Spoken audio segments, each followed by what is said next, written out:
बाबूजी के सिद्ध पूजन के स्थापना वाली छंद से हम चर्चा प्रारंभ करते हैं। और क्यों उससे चर्चा प्रारंभ कर रहे हैं, ये भी चर्चा उसके साथ प्रारंभ करते हैं।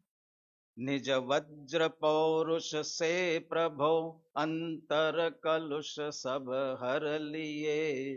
प्रांजल प्रदेश प्रदेश में पीयूष निर्झर झर गए। सर्वोच्च हो अतएव बसते लोक के उस शिखर रे। तुमको हृदय में स्थापमन मुक्ता चरण को सुमते। निज वज्र पौरुष से प्रभो अंतर कलुष सब हर लिए। ऐसे पुरुषार्थ की घोषणा करने वाले बाबू युगल जी, मुझे तो कभी कभी लगता है कि उनके जीवन में हर बात की पराकाष्ठा थी। आश्चर्य है कि इतने दुबले पतले से शरीर में और इतनी दृढ़ता वाली बातें कैसे आती थी, क्योंकि ये दृढ़ता तत्व ज्ञान की थी, तत्व ज्ञान को अंदर में उतारने की थी। इसलिए हर बात की सचमुच में उनके जीवन में पराकाष्ठा थी। और भी व्यक्तिगत चर्चा और उनके संदर्भ में, जीवन के संदर्भ में होने ही वाली है, इसलिए उस पर अधिक न जाते हुए, वास्तव में जितनी निश्चय की पराकाष्ठा थी उतनी ही व्यवहार की पराकाष्ठा थी। व्यवहार की पराकाष्ठा में जो आगम का, जिनवानी का, सदाचरण का व्यवहार है, उसके साथ लौकिक व्यवहार की पराकाष्ठा थी, वात्सल्य की पराकाष्ठा थी। और उन्हीं के द्वारा जो चर्चा अभी मुझे दी गई है, उसमें अभेद अनुभूति की पराकाष्ठा। मुझे ये बात समझ में नहीं आ रही है कि अभेद अनुभूति और उसकी पराकाष्ठा, अनुभूति अभेद से होती है, भेद से होती है, कि भेदा भेद से होती है? किससे होती है? भेद से होती है, अभेद से होती है, कि भेदा भेद से होती है? बाबूजी ने आध्यात्मिक दृष्टिकोण से तो चर्चा की ही है, थोड़ी सी चर्चा सैद्धांतिक दृष्टि से भी इसी प्रकरण में आगे ली है, उसकी चर्चा भी करेंगे। भेदा भेदात्मक वस्तु का निर्णय किए बिना आज तक किसी को अनुभूति हुई नहीं है। यदि भेदा भेदात्मक वस्तु को स्वीकार जो नहीं करेगा, उसे अनुभूति होने वाली नहीं है। तो भेदा भेदात्मक वस्तु का निर्णय करना पड़ेगा ना। अब भेदा भेदात्मक वस्तु का निर्णय करने के बाद भेद में जाना कि अभेद में जाना, किस में जाना? समय सार क्या कहता है? समय सार तम एयत विहत्तम दाएहम अपनो सविहवेण। मैं एकत्व विभक्त आत्मा को बताता हूं। और जब एकत्व विभक्त आत्मा को बताने की बात करते हैं, किससे विभक्त करते हैं और किससे एकत्व करते हैं? समस्त पर से विभक्त करते हैं और अपने से एकत्व करते हैं। समस्त पर से विभक्त करते हुए न विभोधि अपमत्तो न पमत्तो जान गो दुजो भावो। प्रमत्त नहीं, अप्रमत्त नहीं, सारे पर्यायों से भिन्न कर दिया। अगली गाथा में न विनाणम न दंसनम न चरितम जान गो शुद्धो। उसकी टीका में अमृतचंद्र आचार्य लिखते हैं, बंध पर्यायत्वेन अस्य अशुद्धत्वम् आस्ताम तावत् बंध पर्यायत्वेन अस्य अशुद्धत्वम् दर्शन ज्ञान चारित्राणि एव न विद्यन्ते। अरे बंध पर्याय से होने वाली अशुद्धता तो दूर रहने दो, दर्शन ज्ञान चारित्र भी नहीं है। तो दर्शन ज्ञान चारित्र का भी भेद छोड़ते हुए अभेद की तरफ लेकर के आए, पर से भिन्नता की, अपने से अभिन्नता की। तो भेद पूर्वक अभेद में लेकर के आए ना। दर्शन ज्ञान चारित्र के भेदों का भी निषेध करके अभेद में लेकर के आए। आगे चलते हैं, नव तत्व गतत्वेपि यदेकत्वम न मुंचति। नव तत्वों को भेद को छोड़ते हुए एक आत्मा पर आने की बात की, तो भेद से हटाकर अभेद तक लेकर के आए ना। तो हो तो गई अभेद की पराकाष्ठा। अब क्या और अभेद की पराकाष्ठा रह गई? गुण भेदों से भिन्न किया, पर्यायों से भिन्न किया, 7 तत्वों से भिन्न करके एक आत्मा तक लेकर के आए, अभेद तक लेकर के आए, तो हो तो गई पराकाष्ठा। अब और पराकाष्ठा कौन सी रह गई? क्या शेष रह गया इसमें से? दूसरा, भेद विज्ञान ग्रंथादिराज समय सार भेद विज्ञान को मुख्य करता है कि अभेद के ज्ञान को मुख्य करता है? भेद विज्ञान त सिद्धा, सिद्धा ये किल के चना, अस्सेव अभावत बद्धा, बद्धा ये किल के चना। वो कहते जो भी सिद्ध हुए हैं वो भेद विज्ञान से सिद्ध हुए हैं। तो जब भेद विज्ञान से सिद्ध हुए हैं तो फिर अभेद की अनुभूति करनी है कि भेद विज्ञान की अनुभूति करनी है? भेद पूर्वक आना कहाँ है? जो अमृतचंद्र आचार्य इस भेद विज्ञान को मुख्य कर रहे हैं, वे ही अमृतचंद्र आचार्य ये कहते हैं, इदमेवात्र तात्पर्यम हेयो शुद्ध नयो नहीं, मोक्ष तद त्यागात तत्यागात बंद वही। इसका सरल भावानुवाद बनारसी दास जी करते हैं। वो तो उन्होंने तात्पर्य कहा, अमृतचंद्र आचार्य ने।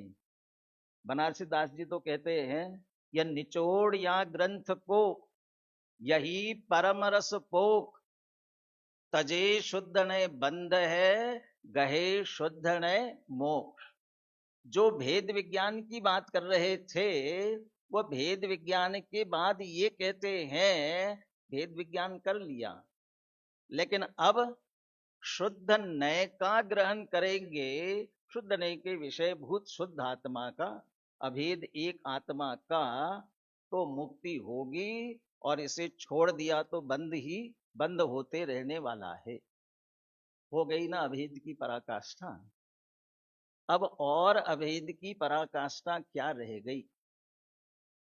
अभी बाबूजी के उसमें तो पढ़ते ही हैं, कौन से अभेद की पराकाष्ठा तक लेकर के गए हैं, और सारी चर्चा उसी उसी संदर्भ में ही चल रही है।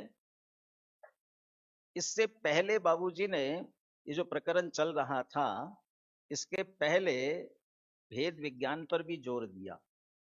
और भेद विज्ञान में अभेद का जो निर्णय हुआ है, वह अभेद का निर्णय कब सच्चा और भेद विज्ञान भी कब सच्चा, वही स्वयंवर का उदाहरण देते हुए, यदि 209 पेज पीछे निकाल सके, 209 नंबर का पेज।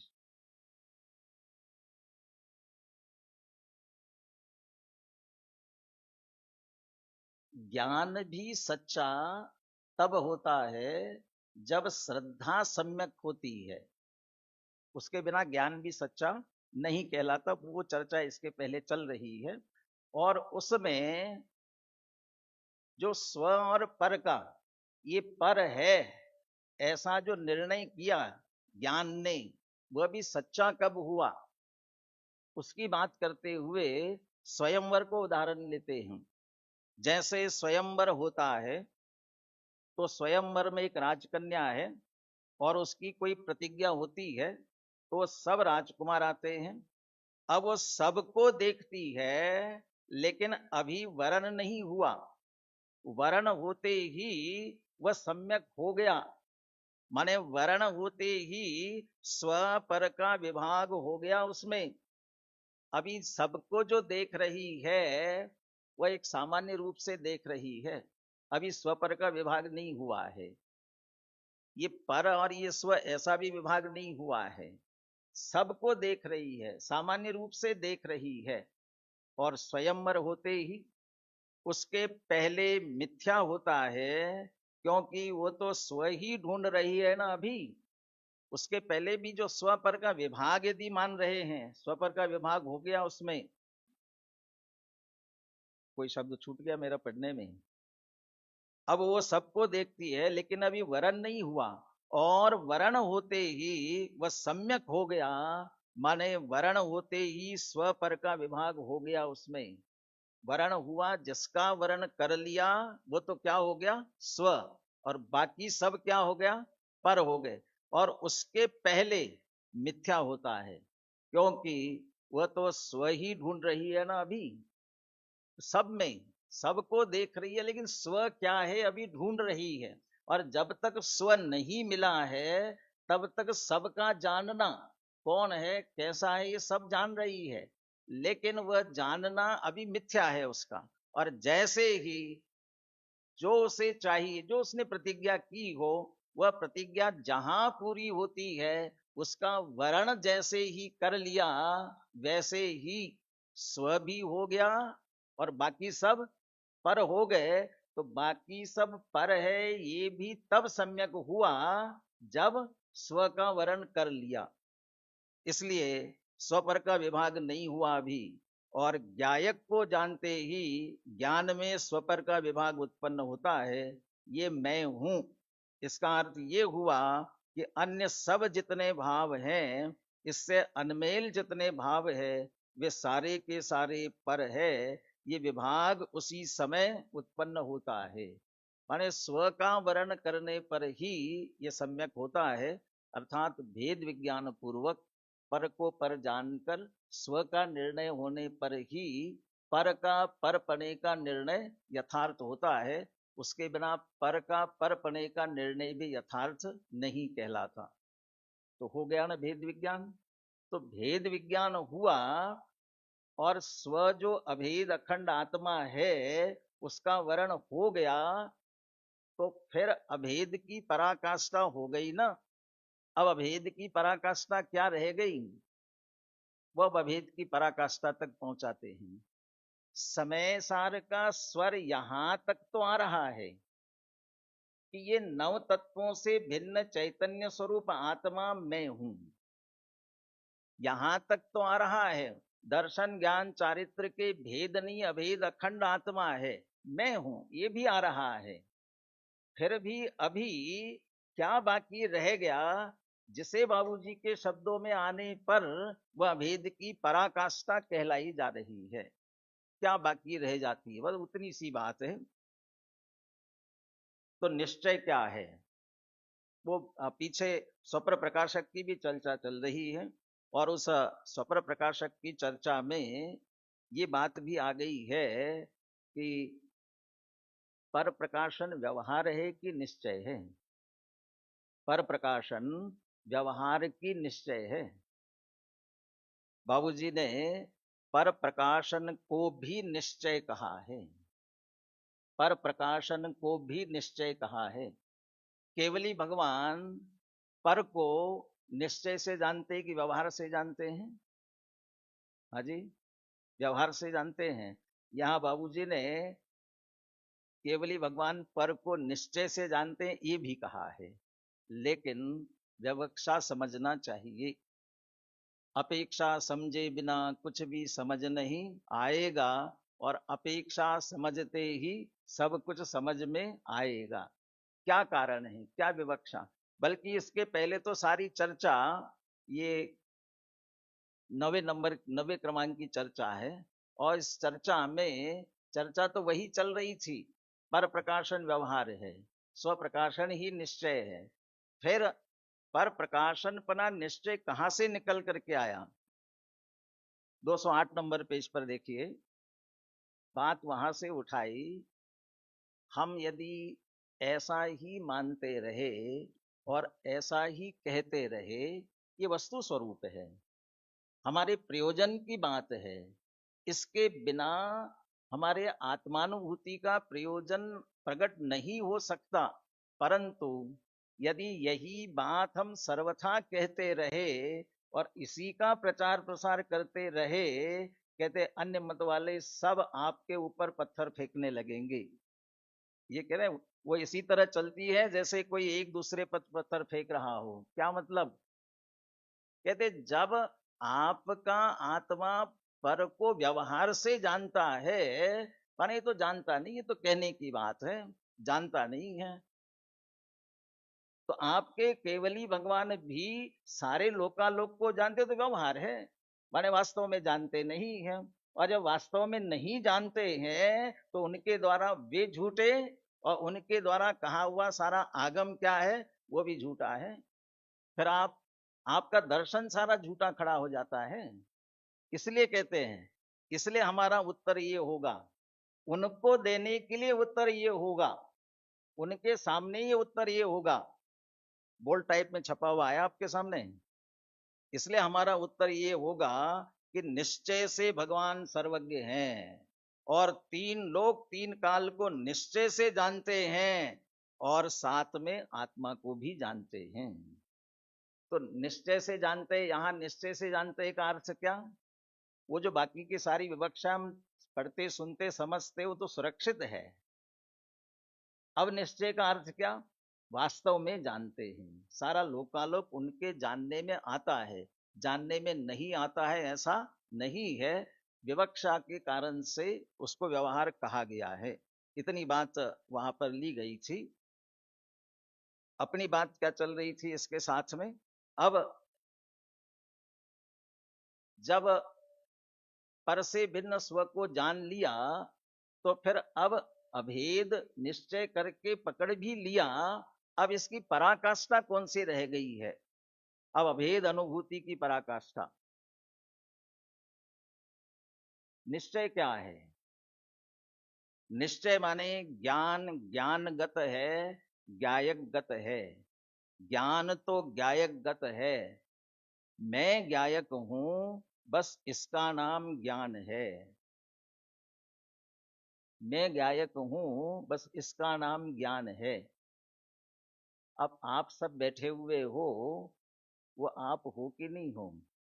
हो। आप सबको मैं जान रहा हूं कि नहीं जान रहा हूं? जान रहा हूं। तो फिर ये बात सही नहीं है क्या? अकेला मैं ज्ञायक हूं बस यही ज्ञान है? सुबह ज्ञेय ज्ञायक की चर्चा विस्तार से चल रही थी और सहज संयोग से ज्ञायक ही उस चर्चा को कर रहे थे। छठवीं गाथा की टीका में ज्ञायक जब जानगो दुजो भाव एवं भणंति शुद्धम, इसे शुद्ध कहा जाता है। क्यों शुद्ध कहा जाता है? सर्व पर द्रव्यों से भिन्न उपासित तो होता हुआ शुद्ध कहलाता है। जब सर्व पर द्रव्यों से भिन्न उपासित होता हुआ शुद्ध कहलाता है, लेकिन आप उसे ज्ञायक कहते हो, तब जब ज्ञायक कहा तो सबको जानने वाला, पर को जानने वाला, उसका ही नाम तो ज्ञायक है, जो जाने। तो पर को जानता है इसलिए उसका नाम ज्ञायक है। तो उसके उत्तर में कहा, भैया अकेले पर को जानता है इसके कारण से ज्ञायक नहीं है, वह स्वरूप प्रकाशन की दशा में कर्ता कर्म का अनन्यत्व होने के कारण दीपक की तरह स्वयं को जानता है और इसीलिए ज्ञेयकृत अशुद्धता भी उसके नहीं आती है। तो स्वरूप प्रकाशन के समय में अंतर क्या पड़ा? दीपक पर को प्रकाशित कर रहा है उस समय दीपक है, और स्वयं प्रकाशित कर रहा है उस समय उसका नाम बदल जाएगा, तब भी क्या होगा? वह दीपक होगा। ज्ञायक पर पदार्थों को जानता है इसलिए गायक है, और स्वयं को जान रहा है उस समय क्या है, बदल जाएगा नाम, गायक ही होगा। तो जब वो स्वयं को जान रहा है तब वो गायक कहलाता है। पर को जानता है छोड़ दीजिए, स्वयं को जान रहा है, स्वयं को जानता है, इसलिए भी तो उसका गायक नाम है। अब स्वरूप प्रकाशन की दशा में पर का रंच मात्र भी स्वयोग पर की अपेक्षा रंच मात्र भी नहीं आई। दूसरा, स्वरूप प्रकाशन के समय कौन गेय बना, स्वरूप प्रकाशन के समय कौन गेय बना, गायक तो जानने वाला, और जानने में आने वाला कौन, स्वरूप प्रकाशन हो रहा है कौन, गायक। माने वहां कर्ता कर्म की अनन्यता, कर्ता भी गायक और कर्म भी गायक, जानने वाला कौन, गायक। किसे जान रहा है, गायक को। स्वरूप प्रकाशन की दशा चल रही है ना, तो कर्ता कर्म की जहां अनन्यता हुई, तो गायक गायक को ही जान रहा है, तब पर कहां रहा, वहां कोई पर नहीं रहा। और पर नहीं रहा तो गेयकृत अशुद्धता भी रंच मात्र प्रवेश नहीं करती। तो वास्तव में गायक अपने आप को गायक रूप जाने तभी ज्ञान है, माने तभी सम्यक ज्ञान है, और ऐसा जानकर मानकर उसी में लीन हो जाए तो केवल ज्ञान की प्राप्ति हो सकती है, होती है। और इसके अतिरिक्त गायक अपने को गायक न मानकर और कुछ भी माने, वो अज्ञान है, वो मिथ्या ज्ञान है। तो इसलिए गायक निश्चय माने ज्ञानगत है, गायक गत है, ज्ञान तो गायक गत है। मैं गायक हूं, बस इसका नाम ज्ञान है। मैं गायक हूं इसका नाम ज्ञान है, ये गायक रूप द्रव्य है। और मैं गायक हूं ऐसा निर्णय करने वाली पर्याय है। तो पर्याय अपने को द्रव्य रूप अनुभव कर रही है, वह स्वयं नहीं है क्या वहां खड़ी, उसका भी खुलासा करते हैं। जहां ज्ञान पर्याय ने स्वयं अपने को बिल्कुल तिरोभूत कर दिया हो, बिल्कुल निकाल दिया हो, बल्कि अपना लोप जैसा कर दिया हो, वास्तव में लोप नहीं हुआ है। यदि उसका ही लोप हो जाए तो विषय कौन करे, जाने कौन, जान तो वही रही है, लेकिन वह पर्याय अपने आप को गायक रूप अनुभव कर रही है, स्वयं को बिल्कुल तिरोभूत कर दिया है, स्वयं को बिल्कुल लोप जैसा कर दिया है। तब वह गायक के साथ जो उसका तन्मय बना हुआ है वो है पर्याय। पर्याय में सारा काम हो रहा है, पर भीतर से पर्याय को ऐसा उत्साह है कि मुझे गायक के साथ अभेद होना है, मैं गायक हूं। देखिए अब अगला वाक्य देखिए, ये अभेद की पराकाष्ठा, और इस वाक्य के बाद वे स्वयं इसको ही पराकाष्ठा कहने जा रहे हैं। मैं गायक का अनुभव करती हूं, पेज नंबर 211 पर ही चल रहा है, अभेद अनुभूति की पराकाष्ठा। ये पर्याय सारा काम कर रही है, लेकिन पर्याय जब मैं गायक हूं, मैं ऐसा अनुभव करती हूं, जब ऐसा अनुभव कर रही है, तब अभेद हो गई ना, द्रव्य के साथ अभेद हो गई ना, गायक के साथ। यदि अभी पराकाष्ठा नहीं हुई है, एक और चरण पराकाष्ठा का है। मैं गायक का अनुभव करती हूं, यहां अभेदता नहीं है, यहां अभी अंतर पड़ा हुआ है, ये अंतर है। यहां क्या अंतर रहा इसमें, मैं गायक का अनुभव करती हूं, माने मैं अलग हूं और गायक अलग है। अब ये अभेद की पराकाष्ठा नहीं है। तो अभेद की पराकाष्ठा कहां हो रही है, यहां अभेदता नहीं, यहां भी अंतर पड़ा है, ये अंतर है यहां। इसलिए अभेद की पराकाष्ठा ये है, मैं ही गायक हूं, ये अभेदता की पराकाष्ठा है। बोलती पर्याय है, लेकिन पर्याय स्वयं बाहर निकल गई और उस पर्याय में गायक पसर गया। तो पर्याय गायक बन गई, गायक बन गई माने गायक का स्वर भरने लगी। ये पर्याय बार बार चर्चा हो रही है, श्रद्धा ज्ञान चारित्र की, ये पर्याय श्रद्धा की है, ज्ञान की है कि चारित्र की है? ये पर्याय श्रद्धा की, ज्ञान की, चारित्र की, किसकी? ये अनुभूति की पराकाष्ठा है। और जहां अनुभूति की पराकाष्ठा है, तब श्रद्धा ज्ञान चारित्र तीनों का ये स्वर है, तीनों की पर्याय का ये स्वर है, मैं गायक हूं, मैं गायक हूं, तब वो अनुभूति है। भेद विज्ञान विकल्प चिंतन ये अलग बात है। श्रद्धा का अहमपना अलग है, और श्रद्धा के अहमपने के साथ अनुभूति के समय ज्ञान और चारित्र की परिणति भी मैं गायक हूं। इसलिए सारी पर्याय मैं गायक हूं ऐसा अनुभव कर रही है। और इन सारी पर्यायों ने अपना पूरा पूरा द्रव्य को समर्पित कर दिया है, और द्रव्य रूप होकर के अनुभव कर रही है। ये द्रव्य के साथ अभेद हो गई है। पुनः भेदाभेद की चर्चा यदि की जाए, यदि वह पर्याय द्रव्य के साथ अभेद हो गई, तो फिर अनुभव कौन करेगा? पर्याय द्रव्य रूप हो गई ना, तो द्रव्य रूप हो गई, तो फिर अनुभव कौन करेगा? नहीं, वो पर्याय, गुरुदेव जिसको ये कहते हैं कि वर्तमान पर्याय भिन्न रहकर द्रव्य का लक्ष्य करती है, द्रव्य की ओर ढलती है। तो जब भिन्न रहकर द्रव्य की ओर ढलती है, और वो उस वर्तमान पर्याय को लक्ष्य करने के लिए आप अलग निकाल लेते हो, तो फिर द्रव्य अखंड नहीं रहता ना। तो ये द्रव्य तो न विभोधि अपमत्तो न पमत्तो जानगो दुजो भावो, नवीनानम न दंसनम न चरितम जानगो शुद्धो। वो द्रव्य तो वैसा का वैसा ही है। ये पर्याय उसके साथ तन्मय होती है, अभेद होती है, का मतलब उस समय वह पर्याय यही मैं हूं वह ऐसा अनुभव करती है। इसलिए न तो उसमें से निकलती है, न उसमें जाती है, अनुभव करती है। सारी बातें ये शब्दों में हैं। इसके लिए भी आगे अब वो पूरा पढ़ा नहीं जा सकता है, आपको स्वयं पढ़ना पड़ेगा। आगे दिया हुआ है जो अनुभव की बातें हैं, उन अनुभव की बातों को शब्दों से कहने का प्रयास किया है। शब्दों में ये सारी बातें आना संभव नहीं है।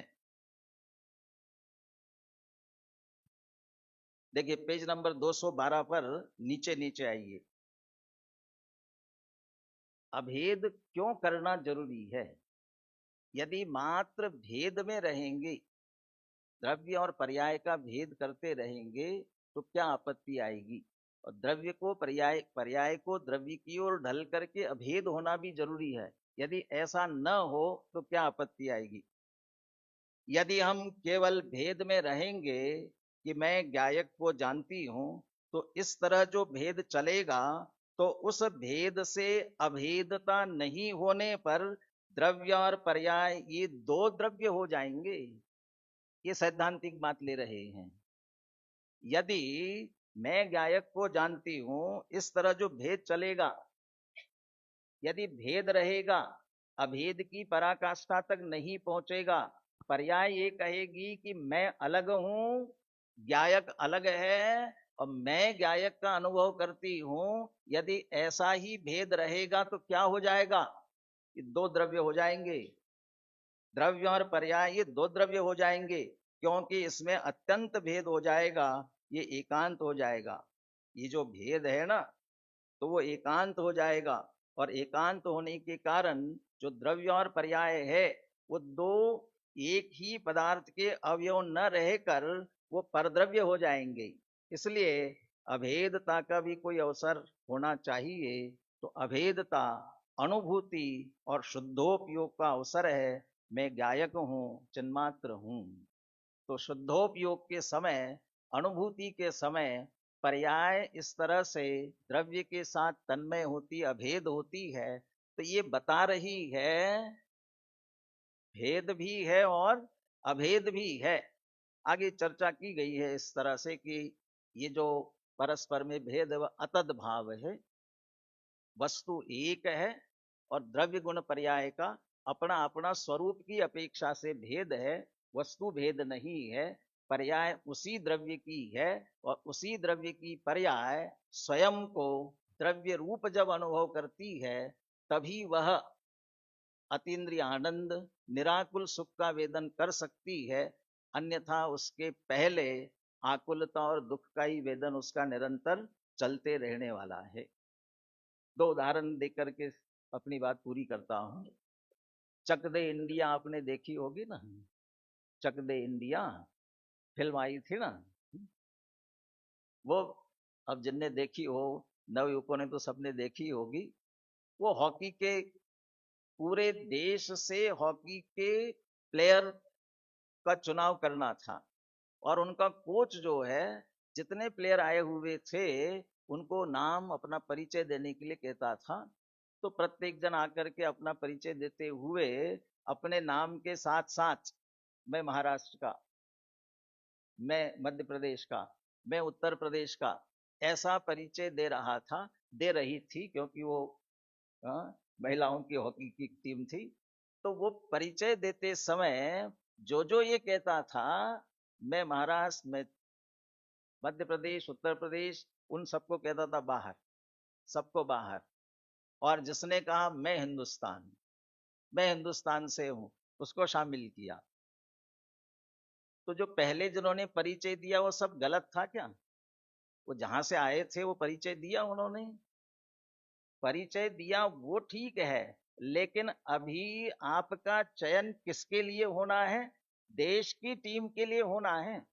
और जब देश की टीम के लिए चयन होना है उस समय आप अभी भी अंदर में मैं महाराष्ट्र का, मैं मध्य प्रदेश का, मैं उत्तर प्रदेश का, ऐसा मान करके यदि आप टीम में रहेंगे तो फिर आप एक होकर के नहीं खेल सकेंगे, खींचातानी करेंगे।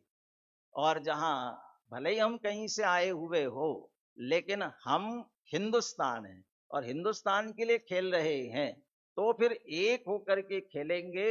और जब ऐसा खेलेंगे तो निश्चित रूप से जीतेंगे। ऐसा ही श्रद्धा का कार्य कोई भी हो, ज्ञान का कार्य कोई भी हो, चारित्र का कार्य कोई भी हो, ज्ञान कहता है मैं तो जानता हूं, श्रद्धा कहती है मैं तो अहम करती हूँ, चारित्र कहता है मैं तो लीनता कर, सब अपना अपना अलग अलग कार्य करते रहेंगे, कहते रहेंगे, तब तक स्वसन्मुक्ता होना संभव ही नहीं है। भेद बना ही रहेगा और बना हुआ ही है। इसीलिए मिथ्या दर्शन ज्ञान चारित्र की परिणति चल रही है। जब श्रद्धा ज्ञान चारित्र सभी अपने को भूलकर मैं तो ज्ञायक हूं, मैं तो ज्ञायक हूं, ऐसा स्वर जहां भरने लगते हैं वह अभेद अनुभूति की पराकाष्ठा है। और उसमें निश्चित रूप से संसार पर विजय तो प्राप्त होती ही है और केवल ज्ञान की प्राप्ति, अतीन्द्रिय आनंद की प्राप्ति भी निश्चित रूप से होती ही है। जो मीरा, मीरा की भक्ति कही जाती है, मीरा की भक्ति कैसी थी? मीरा की भक्ति, मेरो तो गिरधर गोपाल, ये तो शब्दों में कहा गया है, लेकिन वास्तव में कैसी भक्ति थी? मीरा कहते हैं जब कृष्ण की भक्ति करती थी उस समय वह मैं मीरा और ये कृष्ण ऐसा अनुभव नहीं करती थी, बल्कि स्वयं कृष्ण मैं होती थी। तो इसलिए उसकी भक्ति की इतनी उत्कृष्टता की बात की जाती है। अरे लोक में जो भक्ति कही गई है वो भक्ति करने वाले ये कहते हैं, प्रेम गली अति साकरी, तामे दोन समाए, जब मैं था तब हरि नहीं, अब हरि है तो मैं नाई। श्रद्धा भी ये कहती है, ये श्रद्धान का, ये अहम का अनुभूति की गली इतनी सकरी है, इसमें दो नहीं समा सकते हैं। श्रद्धा स्वयं को श्रद्धानुरूप अनुभव भी करे और ज्ञायक रूप भी अनुभव करे, ऐसा नहीं हो सकता है। और जब वह स्वयं अपने को भूल करके अपने को एक ज्ञायक रूप अनुभव करती है, ज्ञायक रूप हो जाती है, ज्ञायक में ही तन्मय हो जाती है, तब वह अनुभूति की दशा होती है। ये अभेद अनुभूति की पराकाष्ठा है। इससे पहले सारी चर्चा चल रही थी पूर्व भूमिका क्या होनी चाहिए, श्रद्धा का कार्य क्या है, वह अनुभूति की तरफ बढ़ने के चरण क्या है, ये सारे पूर्व भूमिका में होंगे ही। लेकिन ये तभी सार्थक है जब हमारे श्रद्धा ज्ञान की चारित्र तीनों की परिणति मैं एक गायक ही हूं इस तरह अनुभव करे, और ऐसा अनुभव करना, एक में खो जाना, ये अभेद अनुभूति की पराकाष्ठा है। और ऐसे अभेद की अनुभूति हम सभी के जीवन में प्रकट हो, इसी मंगल भावना के साथ।